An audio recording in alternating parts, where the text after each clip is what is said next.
السلام علیکم۔ ویزا نہیں تو کیا ہوا؟ بھارتی لڑکے نے کراچی کی لڑکی سے آن لائن نکاح کر لیا۔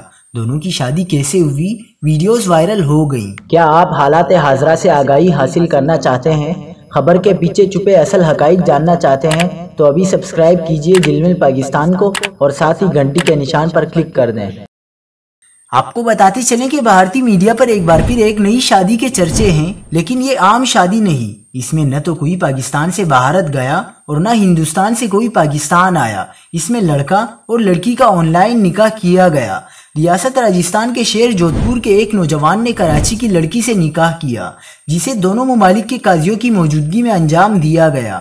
اس کے علاوہ لڑکے اور لڑکی کے خاندان والوں نے بھی شرکت کی۔ جب دلہن امینہ کو بھارت کا ویزا حاصل کرنے میں مشکلات کا سامنا کرنا پڑا تو دلہے ارباز نے فیصلہ کیا کہ شادی اس طرح انجام پانی چاہیے۔ دلہے کی فرمائش پر پوری شادی LED سکرینز پر دکھائی گئی۔ ارباز کا کہنا ہے کہ یہ مکمل طور پر ارینج میرج ہے اور دونوں خاندان ایک دوسرے سے واقف بھی ہیں۔